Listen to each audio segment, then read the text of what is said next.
बंधुओं, हमारे पूर्व जन्म का जो कर्म और कुकर्म होता है वो अगले जन्म में हमें प्राप्त होता है।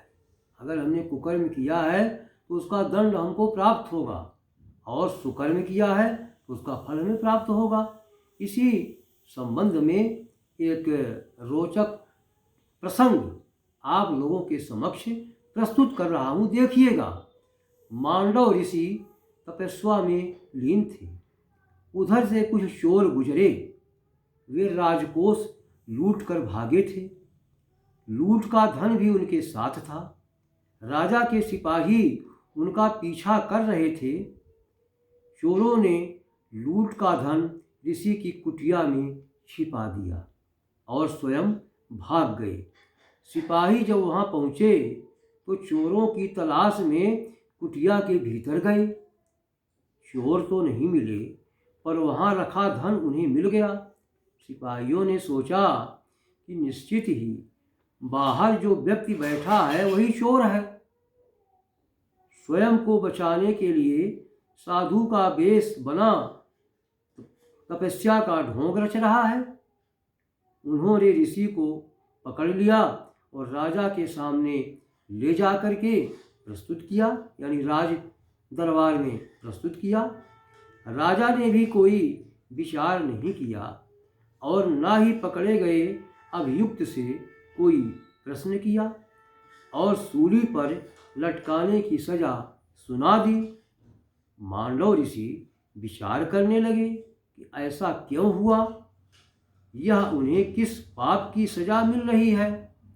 उन्होंने अपने जीवन का अवलोकन किया, कहीं कुछ नहीं मिला। फिर विगत जीवन का अवलोकन किया। देखते देखते पूरे 100 जन्म देख लिए, पर कहीं उन्हें ऐसा कुछ नहीं दिखाई दिया जिसके परिणाम स्वरूप यह दंड सुनाया जाता। अब उन्होंने परमात्मा की शरण ली। आदेश हुआ, ऋषि अपना 101वां जन्म देखो। ऋषि ने देखा एक 8-10 वर्ष का बालक है। उसने एक हाथ में एक कीट को पकड़ रखा है, दूसरे हाथ में एक कांटा है। बालक कीट को वह कांटा चुभाता है तो कीट तड़पता है और बालक खुश हो रहा है। कीट को पीड़ा हो रही है और बालक का खेल हो रहा है।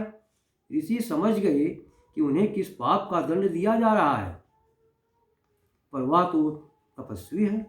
क्या उनकी तपस्या भी उनके इस पाप को नष्ट न कर पाई थी? ऋषि विचार ही कर रहे थे कि कुछ लोग जो ऋषि को जानते थे वे राजा के पास पहुँचे और ऋषि का परिचय देते हुए उनकी निर्दोषता बताई। राजा ने ऋषि से क्षमा याचना करते हुए ऋषि को मुक्त कर दिया। इतनी देर में क्या क्या घट चुका था। भगवान का न्याय कितना निष्पक्ष है, कितना सूक्ष्म है, इसी तो ऋषि ही समझ रहे थे। मन ही मन उस कीट से क्षमा याचना करते हुए वे पुनः अपनी तपस्या में लीन हो गए। बंधुओं, करनी का फल अवश्य मिलता है। हमें अपने जीवन को दुष्ट कर्म से बचाना चाहिए। जय हिंद, जय भारत।